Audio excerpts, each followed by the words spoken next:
welcome to day 2 of Mini Murder Fest, and I'm standing here with someone I actually met, my God, 11 years ago, Josh from Cattle Decapitation. Wow, you've grown up. How are you?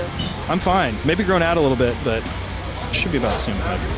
Well, you guys have been doing quite a bit of stuff, so they're now touring on Metal Blade Records for the Anthropocene Extinction. You guys are still on Metal Blade. That's been a great relationship. How's that been? Yeah, very good. We just actually resigned for a few more records.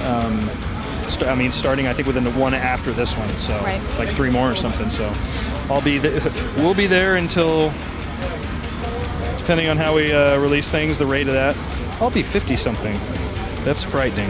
50-something? What do you like, 20-something now? But this is pretty cool. So you guys are doing vinyl, which is really awesome. A lot of bands are doing that. What made you guys decide to put this out on vinyl this time? Well, we'd done for like since Disturb Man, we'd had I think it was Disturb Man, Humanure, and Karma Bloody Karma came out. Had those on vinyl.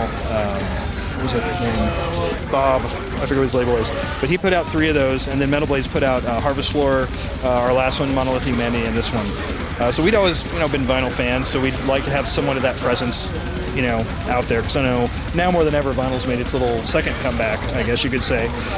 So this is something that, we can have the visual aspect of these records pop a little more than CD format, and it's cool for us because we like this. And then the rest of the metal buying public is either catching up, first discovering it, or just it's always been that way. So it's just another thing that they can pick up. Yeah, it's pretty cool. And when I met you guys, we were at the Key Club. What do you think about the Key Club shutting down? It's like less venues now with metal. We use Key Club, then House of Blues. What is it now? Did it change? It's some stupid club, it's like some hipster shit, I think. Okay. Because I knew it turned into something, but I knew obviously there wasn't an outlet for anything like this. One Oak. It's nothing cool. Yeah, I say that doesn't sound familiar. So I don't know. It's like, what are they doing? Is this the sort of slow dismantling of this, the strip area, where they're just going to put in larger, corporate hotels or stuff that has that sort of backing? I don't know. But it's sad to see that, kind of deteriorate from what it once was. And how have you guys evolved as a band? And God, how long? 11 years? 12 years now? How long's the band been long? Yeah. 20. Shit. Well, you guys have evolved quite a bit. So how do you think your sound has changed, and how is it different on this album as opposed to the first one when you signed with Metal Blade? Okay. So the first one from Metal Blade was Disturb Man. Bob, Deep Six. See, it came to me. The guy who did the first 3 records on vinyl, Disturb Man, Karma Bloody Karma, and Humanure. That was Bob from Deep Six. Okay, I just had to say that, so I didn't discredit or short him. Anyway, stylistically, I think Disturb Man, our first Metal Blade record, was a lot more straight, kind of gore grindy, just lots of blast and gurgling. Not that this doesn't have an ample supply of that, but I just think we've kind of, with each, wherever this is going to go, it's hard. with each successive release is just kind of just try to more actually put down what's in our heads. And I think over time we've kind of become much more adept at that. So maybe during this Disturb Man period, we had all these grand ideas. Whether that actually made it onto vinyl or, onto the finished recording is to be seen. But with this sort of thing, I think we've just become, a little more just agile in getting to the bottom of what we want to convey. Now, you just played one of the biggest festivals in Norway, Inferno Festival, and you played with Mayhem. This is definitely one of the bigger ones I've been to over the years. Did you ever see yourselves getting as big as you guys are now, doing Inferno and all these other great things? I don't know. We've always just been trying to build and, keep it out there and just, play until people hate us or they finally like us or at least tolerate it. We've had various, opportunities over the years for, play in front of larger audiences or be in more high-profile environments. But it was mostly just sort of scattered. But in the past few years, I think we've kind of been able via, just what we feel is putting out, better material and just positioning ourselves by just touring and having a good work ethic and having people hopefully appreciate that and recognize it. And that coupled with our, records has been putting us maybe in, more in that sort of climate. Well, just bigger fests and all that sort of stuff. So. Is Cattle Decapitation a full-time gig for you now, or do you still have a day job? Oh, I still have a day job. What do you do? I'm a legal assistant. Criminal law? No, it's just, no, nothing that exciting. Believe me. Because I could be a client if you want. Okay, well, plenty of people you can talk to. So, what do you see? What made you play Mini Murder Fest? Like, how did you guys get on this festival? Dan Dismal. That's all I'm going to say. Dan is the man, and he called us up, and we said, of course we can do it. Which we're home. So we were in Europe like last month, and we've done some little weekend things, but we're home until mid-June. So fortunately, we had this time, and we're happy to do it.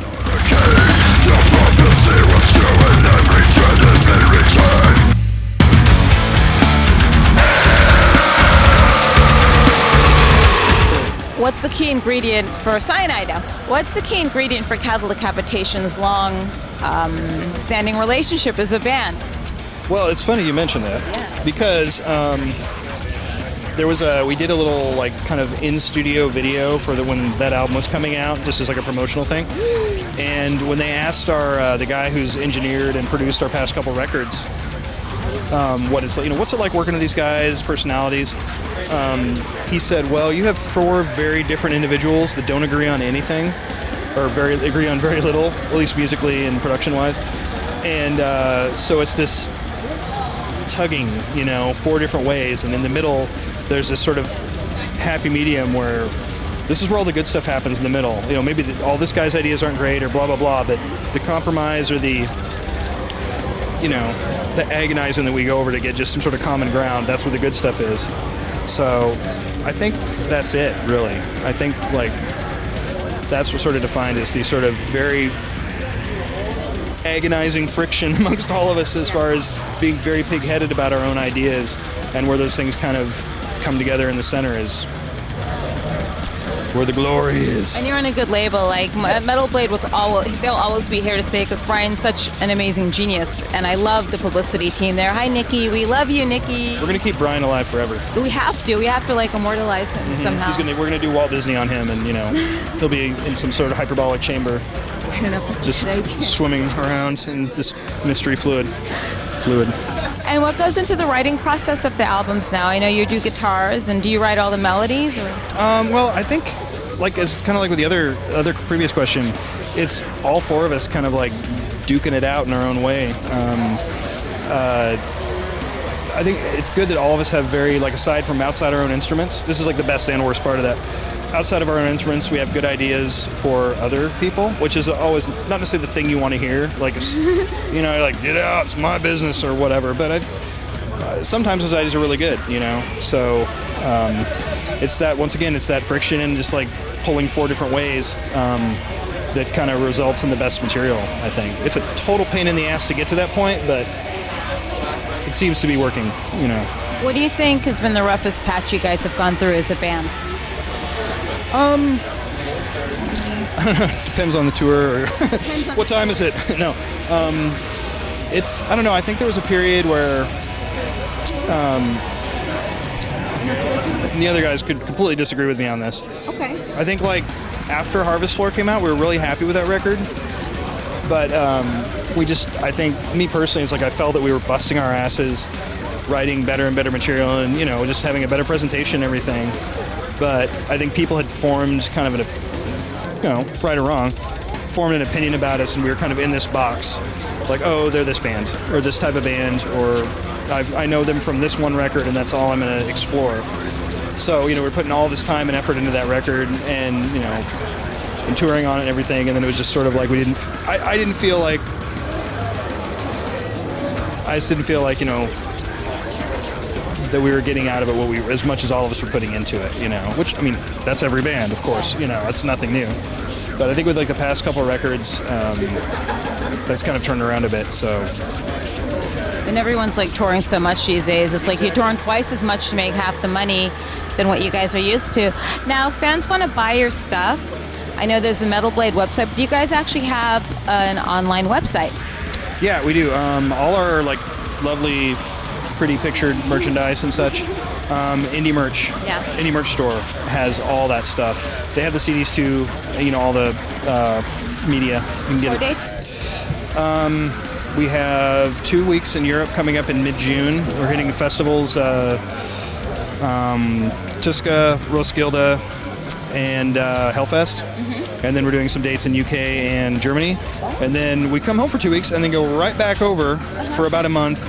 And that's more Obscene Extreme, Brutal Assault, Summer Breeze, Gotham, Yeon Dust de Rock, some Spanish, and then a few others. So it's going to be very busy. And then we have a tour in October that's in the States. Oh, you're like a citizen of the world. That's pretty cool. Yes, world citizen. And you guys are on Facebook as well? Absolutely. Okay. And Instagram and the whole Instagram? spiel. Yeah. I'll stalk you on Instagram. Please do. So make sure you pick up their latest album on Metal Blade Records. Here we go. The Apothecine Extinction. What does that mean anyway? Anthropocene is it's kind of a debated term. It's a term in like geological time. It's an epoch, and how it's defined is it's a time when all of like the effect of man's like just whether it be anything as innocent as just like someone treading the land or like pollution in the other extreme, that has an effect on the ecosystem to where you cannot return to the previous state, like it's permanent damage.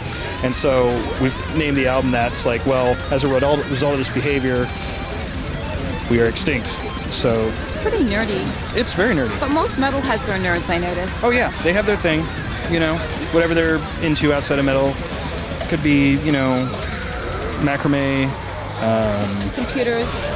computers, video games.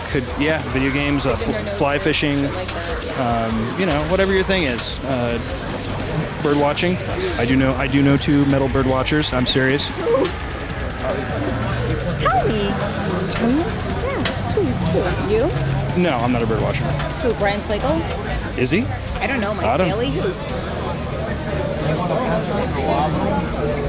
I have brass knuckles on me, and I'm You gonna beat me? Okay. Just gotta shake your hand, man. Hi. Thank you. Thank you. Mr. I don't think he's totally Mr. Jason Netherton of Misery Index. Oh, okay. Has a bird watching thing, and that's fine. That's pretty cool. Yeah. So, do you have any messages for your fans? Make me dinner.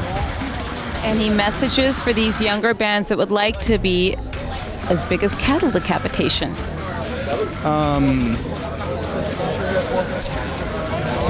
You could abuse yourself for a lot of years just by not sleeping and living terribly.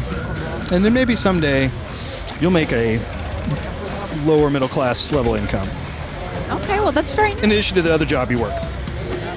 Okay. Keep your day job then at the same time? Yes. The overly anxious, like, I'm going to, quit my job kind of thing. Unless you got mommy and daddy's house to go back to or some weird money funnel coming from somewhere, that's not going to work. Sugar mama. Yeah, or whatever. Yeah, whatever your situation is, it is not going to work. So even just have something on the side. Little side job, or mow lawns, deliver papers, entertain elderly people. I don't care. Make sure you go to Facebook and click like on their page for Cattle Decapitation and check them out on tour. So you go to Indie Merch, Metal Blade Records, The Apothecine Extinction. Thank you very much.